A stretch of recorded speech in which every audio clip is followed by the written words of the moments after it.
Retrouvez Smart Bourse avec eToro, leader mondial des plateformes de trading social.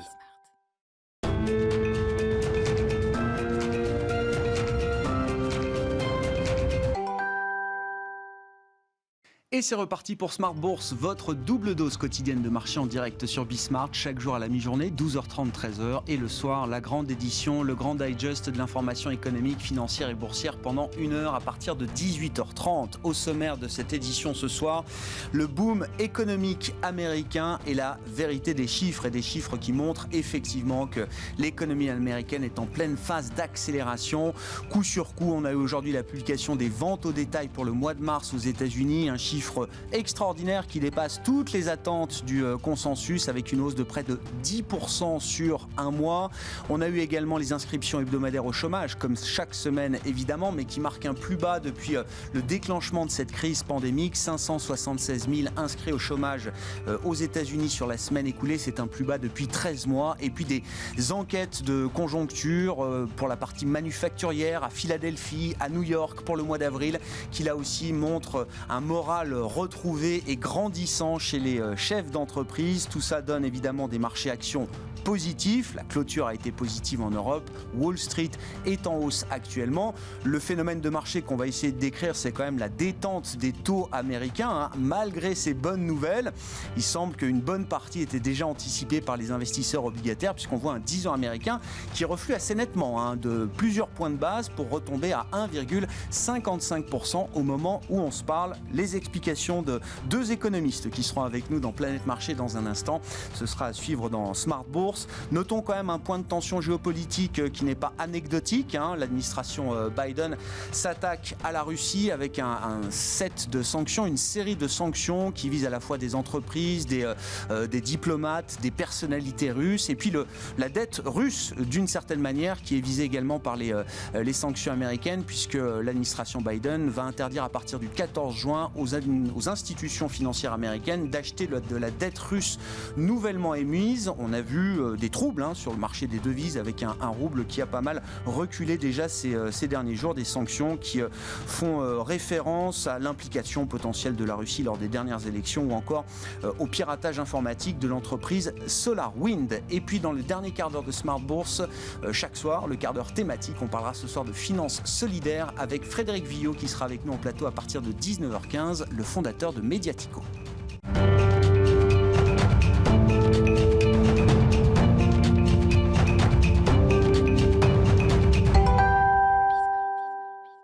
Tendance, mon ami, chaque soir après la clôture des marchés en Europe, les infos clés du jour sur les marchés, c'est avec Nicolas Pagnès depuis la salle de marché de Bourse Direct. Clôture dans le vert pour le CAC 40 ce soir. L'indice parisien gagne 0,41% à 6234 points.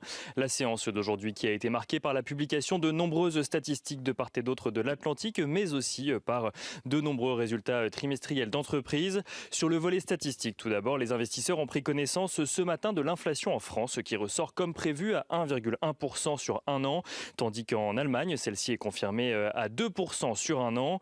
Les investisseurs qui ont ensuite pu prendre connaissance des statistiques publiées aux États-Unis et celles-ci vont toutes dans le sens d'une réouverture de l'économie. Les ventes au détail progressent de 9,8% par exemple au mois de mars, là où le consensus s'attendait déjà à une progression de 6,1%. Une progression que l'on peut analyser comme une conséquence directe de l'envoi des chèques pouvant aller jusqu'à $1 400 dès l'acceptation du plan de relance voulu par Joe Biden. Du côté des autres statistiques à suivre aux États-Unis, l'indice Empire State gagne 9 points de son côté à 26,3 points au mois d'avril, tandis que l'indice Philly Fed passe lui de 44,5 points à un peu plus de 50 points, alors que le consensus l'attendait en repli. Deux statistiques qui montrent que l'activité industrielle anticipée est au-delà des attentes des analystes. De son côté, la production manufacturière progresse de 2,7% au mois de mars. Mais la surprise est également venue du côté des inscriptions hebdomadaires au chômage durant la séance d'aujourd'hui. Celle-ci recule cette semaine de 193 000 par rapport à la semaine précédente pour tomber à 576 000. Du côté des valeurs à présent, si l'on reste aux États-Unis tout d'abord, Bank of America a publié un bénéfice multiplié par 2 au premier trimestre 2021 grâce notamment à des reprises de provisions. Bank of America qui en profite pour annoncer un plan de rachat d'actions pour un montant de 25 milliards de dollars. Citigroup triple de son côté son bénéfice au premier trimestre 2021, toujours avec à 5,94 milliards de dollars. Un chiffre d'affaires qui s'explique en partie par la reprise de 3,85 milliards de dollars sur les provisions faites il y a un an pour se prémunir des effets de la crise. Citigroup qui profite également de la publication de ses résultats pour annoncer qu'il se retire de la banque de détail dans 13 pays dans le cadre d'un nouveau plan stratégique. BlackRock annonce de son côté un bénéfice trimestriel de 1,2 milliard de dollars, un niveau supérieur aux attentes grâce notamment à l'augmentation de l'activité sur les marchés qui porte ses actifs sous gestion à 9 000 milliards de dollars, confortant ainsi sa place de numéro 1 mondial de la gestion d'actifs. Et dans un autre secteur, celui de l'assurance à présent, United Health relève de son côté son objectif de bénéfice ajusté pour l'ensemble de l'année 2021 après avoir enregistré une progression de 44% de son bénéfice au premier trimestre. Et dans un autre registre encore, PepsiCo aux États-Unis toujours dégage un chiffre d'affaires supérieur aux attentes au premier trimestre. PepsiCo qui s'attend d'ailleurs à une accélération de la croissance organique de son chiffre d'affaires au second trimestre, en espérant notamment un rebond de ses commandes avec la levée d'un certain nombre de mesures de restriction. En France, les investisseurs ont de leur côté pu découvrir les résultats de Publicis. Le numéro 2 mondial de la publicité affiche une hausse de 2,8% de son revenu net au premier trimestre 2021. Publicis qui rappelle que cette progression est à analyser en prenant en compte l'environnement difficile dans lequel l'entreprise se trouve toujours. Pour le trimestre à venir, Publicis anticipe en revanche une progression organique comprise entre 8 et 10%. Publicis qui a d'ailleurs pris la tête de l'indice parisien aujourd'hui et qui clôture ce soir en hausse de 3,34%. Dans le secteur du tourisme en France toujours, Pierre et Vacances affiche de son côté un recul de chiffre d'affaires, un recul de 57,3% exactement au premier semestre de son exercice décalé, un recul de chiffre d'affaires en lien avec les mesures de restriction toujours en vigueur en France. Et pour finir, on regarde l'agenda de la journée de demain, mais avant cela, les investisseurs parisiens qui suivront dès ce soir la publication des résultats trimestriels de L'Oréal, avant de découvrir demain quelques statistiques encore au programme comme l'inflation ou la balance commerciale en zone euro, mais aussi l'indice de confiance de l'Université du Michigan pour le mois de mars. Côté entreprise, les investisseurs découvriront les résultats trimestriels de Morgan Stanley. Nicolas Pagnès en fil rouge avec nous tout au long de la journée sur Bismart depuis la salle de marché de Bourse Direct.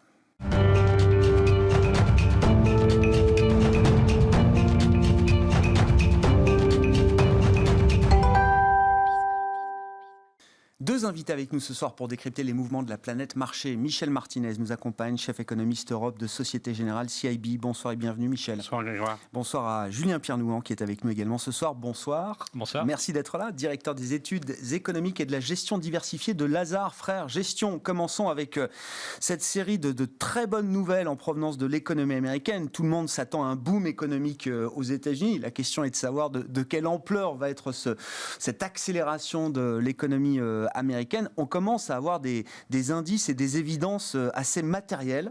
Julien Pierre, peut-être partons des ventes au détail. On a eu d'autres chiffres économiques publiés aujourd'hui, mais c'est vrai que les ventes au détail sont spectaculaires, une progression de quasiment 10% sur un mois.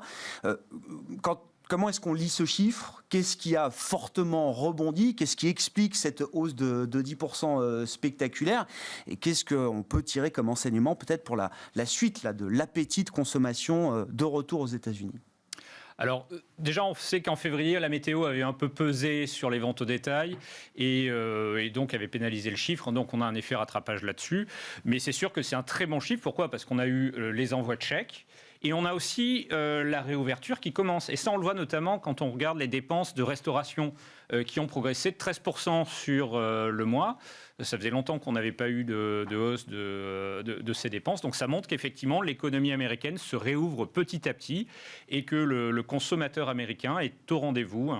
Le consommateur américain a reçu beaucoup d'argent et il en dépense une bonne partie. Quand vous dites l'économie américaine réouvre petit à petit, ce plus 10 là, sur les ventes au détail, quasiment, c'est juste le début. Oui. Non, parce que c'est quand même déjà spectaculaire. C'est spectaculaire. En fait, on a constaté ce qu'on avait pu voir dans les phases précédentes d'envoi de chèques, c'est tout ce qui est achat de biens durables, rebondit très très fort. Dès qu'on a un envoi de chèque, les gens vont changer leur télé, pour résumer.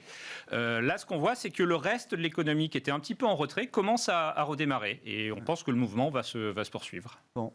Michel Martinez, alors on parlera de l'Europe, et d'ailleurs la question est de savoir est-ce qu'on aura nous aussi en Europe ce moment de revenge shopping, hein, si on se place du côté du consommateur, mais déjà l'expérience américaine, là, de ce point de vue-là, est assez spectaculaire. Ah oui, elle est très spectaculaire. Elle montre que quand il y a un stimulus budgétaire et une réouverture de l'économie, on diminue les restrictions sanitaires, on voit que les gens dépensent, il y a moins de comportements de précaution que ce qu'on aurait pu craindre.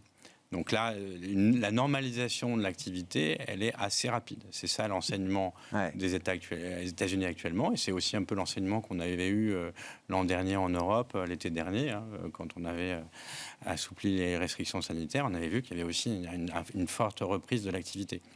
Et est-ce que ça va arriver en zone euro, en Europe ? Très probablement. Si on n'a pas de mauvaise surprise du côté de la vaccination en Europe, alors effectivement, comme il a été indiqué par les gouvernements européens, eh bien à partir de mi-mai, la plupart des plus de 50 ans en zone euro, en France, seront vaccinés, et vu le poids de ces personnes-là dans les courbes de cas Covid et puis d'hospitalisation, ça devrait permettre